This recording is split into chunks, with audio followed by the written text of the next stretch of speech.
An apple a day keeps the doctor away. A very famous English proverb highlights the healthy eating effect. But again, we need to understand that an apple alone cannot protect us from all adverse health effects and therefore we need a doctor. So इसीलिए आज मैं हरिप्रिया गोस्वामी आप सभी के लिए लेकर के आई हूँ बहुत इंफॉर्मेटिव वीडियो जिसमें हम बात करने वाले हैं हेल्थ रिगार्डिंग इश्यूज के लिए। और इसीलिए हमारे बीच हैं आज doctor Shalabh Arora ji, one of the eminent personalities, and he is the cancer specialist trained from AIIMS Delhi and currently working at Ujala Cignus Central Hospital Haldwani. तो sir warm welcome to you, हम सभी आपका स्वागत करते हैं और आज आपसे बहुत सारे क्वेश्चंस हैं, जानना चाहेंगे रिगार्डिंग बेसिक अगर हम बात करें स्पेशली किडनी कैंसर से रिलेटेड चीजों को।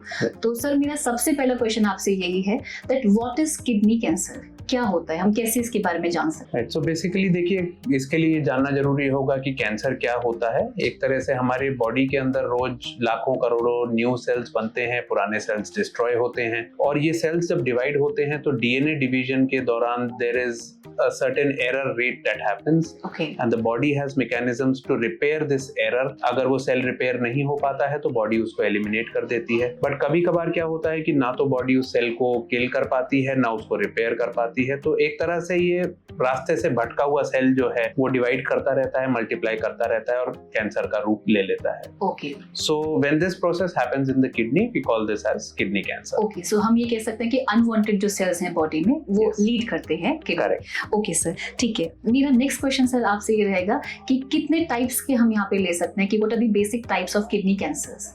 सो किडनी कैंसर वैसे तो कई प्रकार के होते हैं, बट जो मोस्ट कॉमन टाइप्स हैं, मोस्ट कॉमन होता है renal cell carcinoma, which is around 90% cases में यही देखने को मिलता है, जो कि किडनी के अंदर पीसीटी से जनरेट होता है। कुछ ट्रांजिशनल सेल कार्सिनोमास होते हैं, वो अलग प्रकार के होते हैं जहां पर किडनी यूरिनरी ट्रैक्ट को ज्वाइन करती है, उस भाग से उत्पन्न होने वाले कैंसर्स हैं। और बच्चों में कई बार हमको नेफ्रोब्लास्टोमा या विल्म्स ट्यूमर बोलते हैं, तो ये एक खास प्रकार का किडनी कैंसर होता है जो बच्चों में ही देखने को मिलता है। ओके सर, तो फिर इसके लिए ट्रीटमेंट क्या हो सकता है? ये डायग्नोस सबसे पहले मैं बात करना चाहूंगी कि डायग्नोसिस में हमें कैसे पता चलेगा कि हमें है, कि क्या सिम्टम्स इसके लिए हमें देखने को मिल सकते हैं?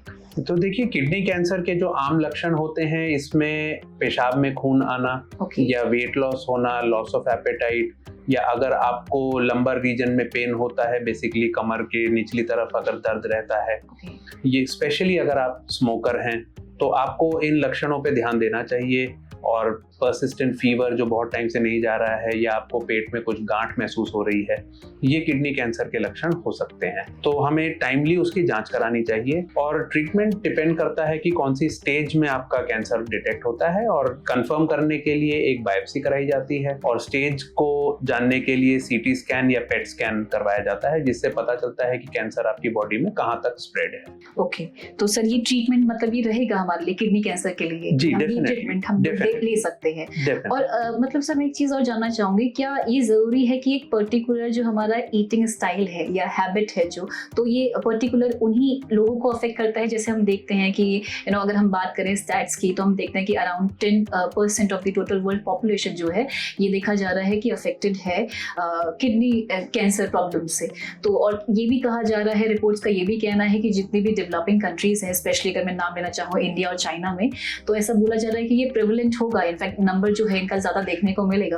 तो क्या ईटिंग हैबिट्स जो रहती है, जैसे आपने कहा कि स्मोकिंग वाले लोगों को ज्यादा ये ध्यान देना पड़ता है, तो पर्टिकुलर ईटिंग हैबिट्स जो रहती हैं इसकी वजह से भी हमें ये देखने को मिलता है? क्या इसमें वेरिएशंस होते हैं? इसमें मैं थोड़ा सा करेक्शन करना चाहूंगा। एक तो लगभग 10% पॉपुलेशन किडनी कैंसर नहीं, किडनी की अलग प्रॉब्लम्स से अफेक्टेड रहते हैं, जिनमें से कुछ अंश आगे चल करके कैंसर का रूप ले लेते हैं। और जो किडनी कैंसर है इसमें एक बहुत बड़ा योगदान होता है स्मोकिंग का, और एक तरह से ओवरवेट का भी इसमें एक रिस्क फैक्टर पाया गया है। अगर आप ओबीज हैं, अपना डाइटरी पैटर्न अच्छा नहीं है, रेड मीट ज्यादा लेते हैं, फ्रूट्स एंड वेजिटेबल्स कम लेते हैं, या एक्सेसिव अल्कोहल कंजम्पशन, तो ये रिस्क फैक्टर्स हैं जो किडनी कैंसर के लिए एस्टैब्लिश्ड हैं। अगर हम खुद को इन चीजों से दूर रखें, रोज का व्यायाम के लिए आधा घंटा निकालें, फास्ट वॉकिंग, जॉगिंग, तो किडनी कैंसर का रिस्क काफी हद तक हम कम कर सकते हैं। अच्छा, ये इसके लिए क्योर हो सकता है सर, आप ये कहना चाहिए? ये एक तरह से रिस्क फैक्टर्स हैं जो हमको किडनी कैंसर को बढ़ावा बढ़ावा देते हैं। और अगर हम इन रिस्क फैक्टर्स से दूर रहेंगे तो हमारा किडनी कैंसर का रिस्क बहुत कम हो जाता है। अब किडनी कैंसर का एक मुख्य रिस्क फैक्टर एज है, बट आप अपनी बढ़ती उम्र को नहीं रोक सकते। जेनेटिक फैक्टर्स हैं, जेनेटिक जीन्स को आप चेंज नहीं कर सकते, बट ये हमारे कंट्रोलेबल फैक्टर्स हैं जिनके ऊपर हम काम कर सकते हैं। तो सर क्या हम ये भी कंक्लूड कर सकते हैं इससे कि ये ज्यादा एल्डरली पीपल को अफेक्ट करता है? मतलब अगर हम इसमें एज ग्रुप की बात करें तो कौन सा एज ग्रुप इसमें ज्यादा अफेक्टेड रहता है? तो ज्यादातर किडनी कैंसर जो है वो अराउंड 60 to 70 की एज ग्रुप में आता है। And in fact that holds true for most of the cancers कि एज के साथ साथ जो जैसा हमने चर्चा करी थी कि जीन रिपेयर मशीनरी जो है वो डिफेक्टिव हो जाती है, तो कैंसर्स का जो रिस्क है वो बढ़ जाता है। ठीक है सर, इसके साथ ही मैं आपसे ये पूछना चाहूँगी एट लास्ट कि जैसे आप देखते हैं कि इस तरीके से जैसे जनरेशन जो है हमारी जो अभी की, तो इनके अंदर बहुत ज़्यादा ईटिंग हैबिट्स जो है वो बहुत आपने देखा होगा कि अल्कोहलिज्म, ड्रग्स एंड ये वो, तो इसके अलावा जैसे लोग इससे अपने आप को कैसे बचा सकते हैं या किस तरीके से वो अपनी डेली लाइफ में ऐसी क्या चीज़ें कर सकते हैं जो इनको थोड़ा सा और हेल्प कर सके? जैसे आपने बताया कि एक्सरसाइज एक अपने आप में चीज़ है, तो और कुछ जैसे ईटिंग में स्पेशली अगर हम बात करें तो फूड वगैरह इसमें क्या लेना चाहिए?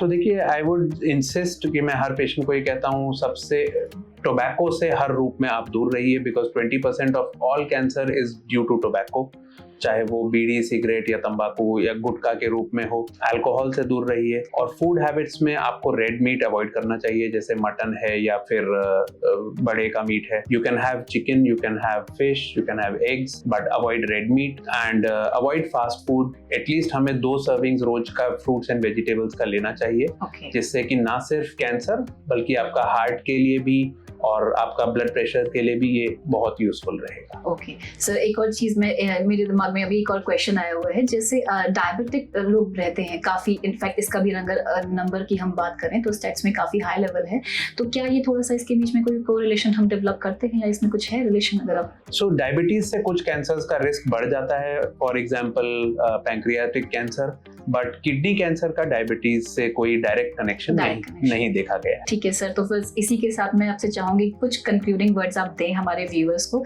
ताकि उन्हें पता चले कि हाँ, डेली लाइफ में वो लोग चीजें क्या कर सकते हैं, कैसे अपने आप को फिट और हेल्दी रख सकते हैं। तो जैसा हमने बात किया कि अपना फूड हैबिट्स को करेक्ट रखना चाहिए, फ्रूट्स एंड वेजिटेबल्स जितना ज्यादा ले सकें, मोटा अनाज उसको ज्यादा अपनी डाइट में हम शामिल करें, रेड मीट से बचें, ओवरवेट से बचें, और अगर कुछ भी लक्षण आप देखते हैं तो उसको नजरअंदाज नहीं करना चाहिए, क्योंकि कैंसर के अंदर एक अहम भूमिका होती है स्टेज की। तो कोई भी लक्षण अगर आप देखते हैं अनयूजुअल, उसका समय से जांच करा के निवारण करना चाहिए। Okay sir, that was an amazing session. Thank you sir, thank you so much. Thank you.